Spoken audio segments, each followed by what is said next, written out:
Salut à tous, j'espère que vous allez bien. On se retrouve pour une nouvelle vidéo. On est toujours sur notre chaîne Twitch et Facebook de Gamers Voice. Et aujourd'hui, on va parler de jeux de rôle. Et comme vous pouvez le voir en fond d'écran, dans le fond d'ailleurs, juste là comme ça, et aussi en bas, on va parler de Cats, la mascarade. Donc aujourd'hui, je suis avec Mélisande qui est une experte du jeu de rôle. Alors, avant qu'on commence concrètement, déjà, est-ce que tu vas bien? Oui, je vais super bien. Écoute, moi, dès qu'on parle de chat, je suis lancée, direct. Alors, je vois qu'il y a des gens qui nous regardent et qui ont déjà écrit aussi dans les chats, hein, donc n'hésitez pas à nous dire si vous nous voyez bien et vous nous entendez bien.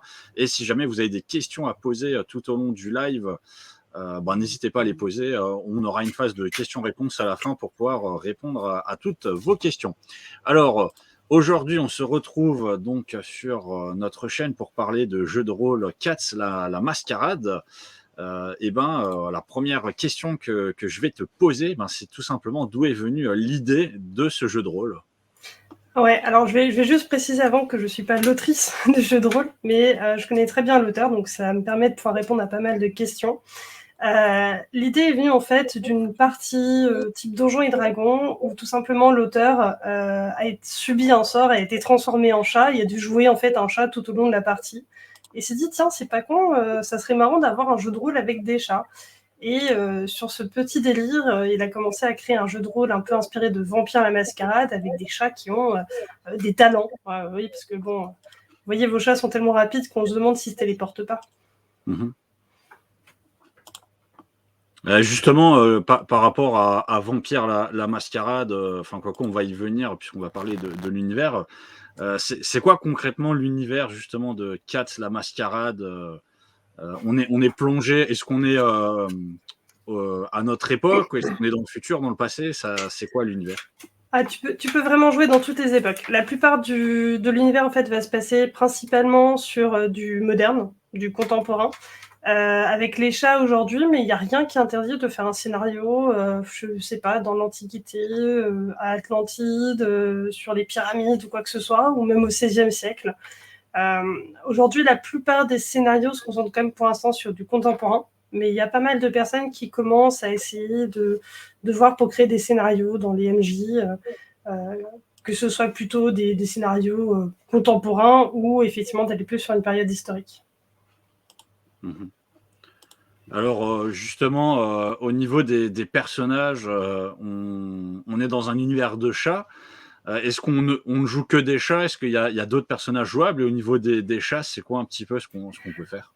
Alors principalement, les gens adorent jouer des chats, donc c'est toujours un peu compliqué, mais il y a la possibilité de jouer aussi deux autres types de personnages, les simiesques, les humains.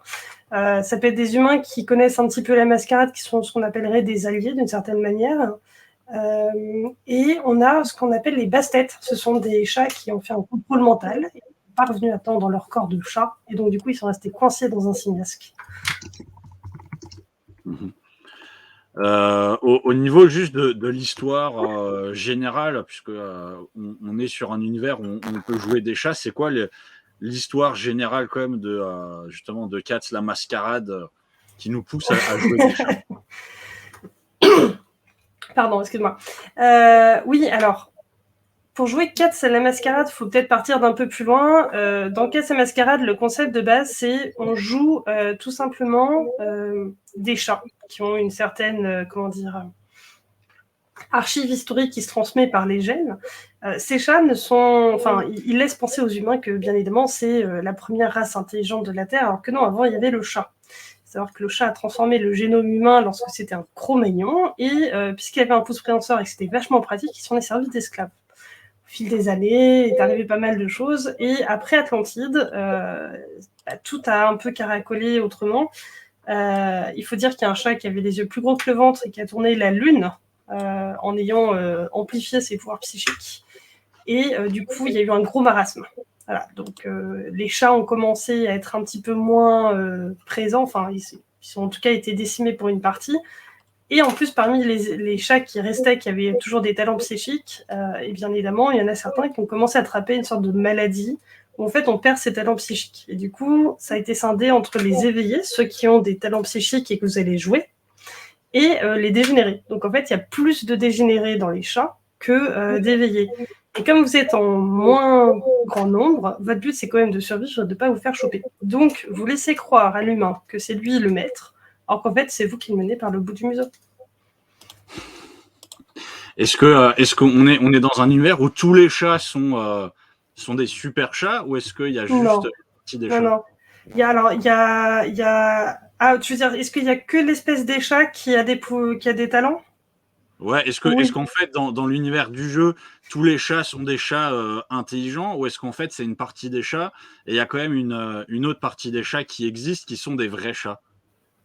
Alors, il n'y a pas de vrais et de faux chats, parce qu'en fait, il y a des chats qui avaient des talents psychiques, et il y a ce qu'on appellerait les éveillés, ceux qui ont toujours des talents psychiques, comme téléportation, passe-muraille et autres. Et tu as ceux qui, en fait, ont contracté cette maladie, qui, en fait, ont perdu leurs talents psychiques, qui sont appelés les dégénérés. Moi, j'ai tendance à les appeler les Cro-Magnons du chat, en fait, pour faire plus simple, parce qu'ils n'arrivent pas à aligner 3 phrases. Ils sont capables de discuter avec vous, genre, toi aidez-moi, chaton, partie, humain, voilà. Tu sais que potentiellement un humain a pris son chaton et que du coup la femelle elle est là en train de flipper. Mais il n'y a pas de... Justement c'est un problème, c'est que du coup ils sont en sous-nombre et peut-être qu'il y a certains chats qui sont pas tout à fait d'accord et qui utilisent des expériences scientifiques, tu vois.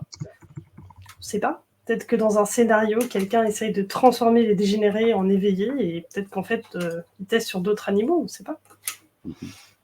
Alors, justement, on est dans un jeu de rôle, donc là, on va parler un petit peu du système de jeu. Est-ce qu'on est dans des jeux de rôle un peu plus classiques, avec un dé 20, un dé 6? C'est quoi un petit peu le système de jeu de Cats? Alors, tout se joue au dé 10. Mmh. Voilà. Généralement, la partie des talents n'a pas besoin de jeter de dés. En fait, tu vas utiliser un rond et tu vas dire j'utilise ce talent-là. Donc, par exemple, j'utilise passe-muraille pour passer le mur qui est devant moi. Et du coup, selon l'épaisseur du mur, tu vas utiliser un rang 1, un rang 2, etc. Il faut juste le dire au meneur de jeu ou à la meneuse de jeu pour qu'il puisse s'intégrer dans l'histoire. Hormis ça, tous les autres jets sont donc au D10. Les deux principaux, ça va être celui de caractéristiques, celui qui correspond un petit peu, on va dire, aux valeurs brutes, telles que griffe, qui correspond à force, ou qui fait l'agilité, ou caresse, la pire invention de l'homme, par exemple, ou autre. Et ça, on va jeter en fait autant de D10 qu'on a dans la caractéristique chance. Donc ça, c'est ce qui va donner le nombre de dés que vous lancez. C'est le nombre de points que vous avez en chance, qui à la création ne dépasse jamais 3 points. Et qui peut osciller entre 1 et 5. Et je reviendrai là-dessus parce que ça sera avec les jets de compétences que ça peut osciller notamment. Et on va donc lancer autant des 10, on va garder le meilleur et on va rajouter deux fois la caractéristique brute parce que c'est une caractéristique brute et ça sera ton modificateur. Et ça va donner un résultat. Le but, c'est bien évidemment d'aller le plus haut. Pour donner, ça va sur une échelle de 1 à 20, 19 étant quasi impossible. Dans les jets de compétences, c'est un petit peu différent. Alors, la fiche a beaucoup changé. Donc, en fait, on va avoir un calcul qui s'appelle la base, qui est calculé par rapport généralement à des caractéristiques, soit une caractéristique, soit deux caractéristiques additionnées et divisées par 2. Donc ça, ce sera à voir dans le système, j'explique rapidement. Et cette base, on va pouvoir aussi dépenser ce qu'on appelle des points de compétence à la création, qui vont donner des rangs. Ça veut dire qu'on est un peu plus expert, ou c'est une manière un peu de se rattraper si on est vraiment minable dans une compétence. Par exemple, chasse, et qu'on a trop d'ego, donc du coup, voilà, on décide de s'activer et de devenir un peu plus expert. Et le modificateur, du coup, ça va être la base plus le rang. Donc on lancera toujours, par exemple, 3 des 10. On va garder le meilleur, admettons à 8. Et si ma base est à 5 et que mon rang est à 2, je vais rajouter 7. Je ferai 8 plus 7, ça me fera 15. Et du coup, j'aurai une réussite qui sera un peu plus que difficile. Ça doit être très difficile, je crois. Voilà. Justement, tu parlais de fiches personnages. Quand on se crée un personnage dans le jeu, déjà, est-ce que c'est quelque chose qui est long de créer un personnage? Et après, par rapport à d'autres jeux, est-ce qu'on a aussi une amplitude assez large de types de chats qu'on peut faire, ou on est limité sur certains profils? Alors, il y a des races qui sont déterminées dans le livre et quand tu prends telle ou telle race, tu vas voir ce qu'on appelle des qualités et des défauts qui sont indiqués. Les qualités et défauts, ce sont un petit peu, comment dire, des facteurs un peu d'enjeu, de drama. Ça va permettre de donner un petit peu de gameplay, mais ça va aussi influencer sur les points de compétences que tu peux avoir. Tu peux donc prendre une qualité et deux défauts à la création, sachant que les qualités et les défauts n'ont pas le même coût en points de compétences ou le même gain en points de compétences. Voilà. Quand tu prends une qualité, ça te coûte des points de compétences. Quand tu prends un défaut, ça t'en offre. Donc généralement, ce que j'ai tendance à faire, c'est demander aux personnes, quand tu vas créer ton personnage, qu'est-ce que tu veux créer? Est-ce que c'est un chat de race? Est-ce que c'est... Si vraiment la personne préfère type sur les qualités et défauts, je lui dis, bah, tu peux être un semi-racé, voilà. T'es un semi-Maine Coon, t'as été croisé, t'es un hybride. Voilà. Mais c'est vrai que c'est plus sympa de jouer généralement une race parce que c'est un peu déterminé et ça permet de bien activer les choses. Et je crois qu'il y a à peu près une quinzaine, une vingtaine de races faciles au choix. Donc c'est plutôt assez étendu, mais ça n'empêche pas d'en faire d'autres. On n'en a pris que 20 et qui sont les 20 générales, parce que ce sont les 20 plus utilisées généralement, enfin celles qu'on retrouve le plus. Et après, en fait, la partie de création, généralement, je conseille de commencer par ce qui est qualité et défaut, parce que ça permet d'avoir tout de suite, savoir tout de suite ce que la personne veut, un peu comme type de personnalité, faire des caractéristiques. Et quand on a fait ça, on a tout ce qu'il faut pour calculer les points de compétences et les points de talent. Après, on fait donc du coup les compétences et les talents. Le seul petit point noir que je vois, c'est qu'aujourd'hui, on n'a plus comment est-ce qu'on calcule les bases des compétences sur les feuilles.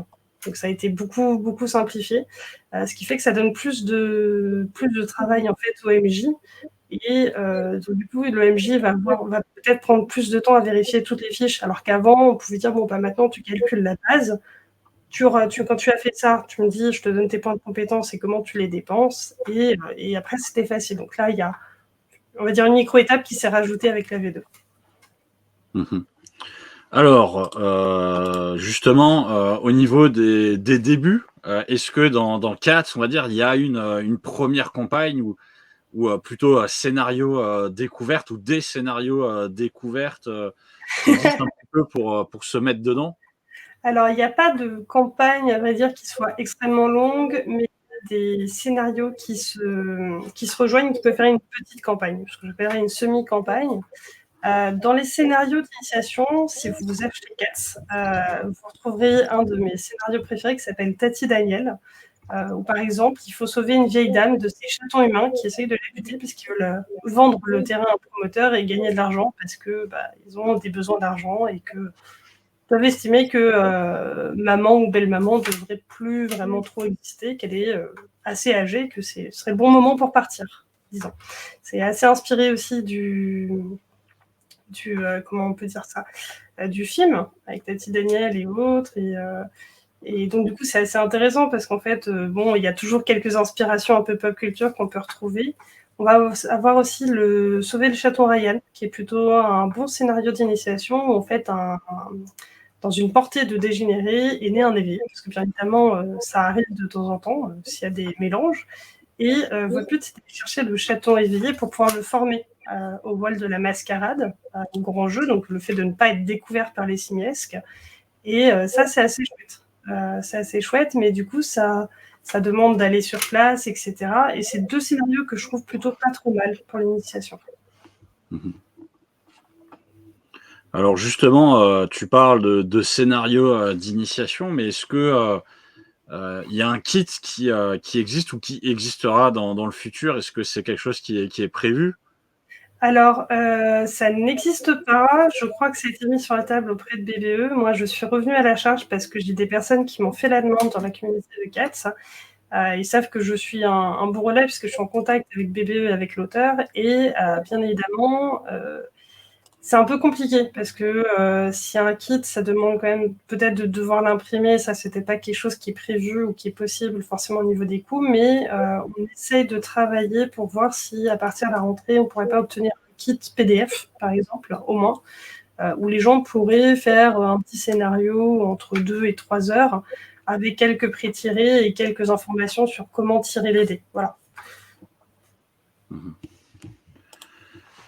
Et donc toi qui es une joueuse et une MJ et qui fait beaucoup de partie découverte. Est-ce que tu aurais justement des conseils à donner pour les personnes qui aimeraient bien se lancer en tant que MJ sur Cats pour bien commencer? Regardez plein de vidéos de chats. Je crois que les meilleures inspirations que j'ai trouvées étaient dans des vidéos de chats. Alors déjà, faut pas stresser. Une partie de Cats, de toute façon, peut partir dans tous les sens. Donc, je dirais qu'il n'y a pas forcément besoin de trouver une grande trame. Vous trouvez une mission avec un point de départ, 3 choses qui se trouvent dans le scénario, puis vous improvisez dessus. Si vraiment vous n'êtes pas à l'aise avec le fait d'improviser, vous préparez une table de tout ce qui pourrait éventuellement se placer, hormis ces 3 choses que vous allez placer. Regardez des vidéos de chats. Je trouve que c'est très intéressant de voir des petits trucs qui peuvent arriver, etc. N'hésitez pas à jouer alors, à voir si vos joueurs sont plutôt farce et attrape ou plutôt très mission. À demander du coup où est le curseur entre fun et mission. Vous dites qu'il y a les deux, mais savoir si vous axez plus sur le fait que voilà, il y a une espèce de tas de vêtements sales qui observe votre chat. Donc vous ne dites pas que c'est un tas de vêtements sales, mais vous dites il y a un truc velu sous le lit qui te regarde avec plein de petits poils et tout, et il te fixe. Genre il te fixe bien, quoi. Et généralement, la plupart des joueurs vont mordre en fait à l'hameçon. Hein, c'est pas des poissons, mais des noix. Mais ils vont mordre un petit peu, et puis du coup, ils vont aller voir, et je vais leur dire bon bah, fais un jet d'odorat, et ils vont comprendre que finalement, la menace qu'ils avaient n'était qu'un tas de linge sale. C'est très bête, mais ça peut beaucoup jouer. Si vous avez des jeunes, n'hésitez pas à faire des descriptions à la Numenera. Vous décrivez vraiment l'aspect, vous ne dites pas ce que c'est. Vous n'êtes pas obligé de donner toutes les informations. Par exemple, un animal, quand je décris un écureuil, généralement, je vais décrire tout l'animal, la queue touffue, les grandes dents, les grands barres à flasque, les griffes et les petites touffes de poils sur les oreilles. Et généralement, la plupart du temps, on m'a quand même sorti un furet, un rat. Voilà, c'est drôle parce qu'en fait, du coup, l'imaginaire est obligé de travailler, et ça, c'est intéressant de le voir dans vos parties. N'hésitez pas à prendre des pré-tirés. Ne créez pas forcément, surtout si vous avez des one-shots, créez des pré-tirés avant. Si vraiment vous voulez donner un peu de choix, par exemple, pour 4 personnes, vous pouvez avoir 6 pré-tirés, et pour 5, vous en mettez 8. Comme ça, voilà. Il peut y avoir de la redondance dans les talents, dans les compétences, c'est normal. Ce qui est bien, c'est de jongler un peu avec les rangs, histoire que chaque joueur puisse utiliser vraiment au moins 1 à 2 compétences très clés et 1 à 2 talents. Et pour les compétences, ça c'est un conseil que j'ai eu il n'y a pas longtemps, donc même moi je commence un peu plus à l'appliquer. N'hésitez pas à dépenser les points de talent dans à peu près 10 compétences pour que vos personnages soient un petit peu plus équilibrés.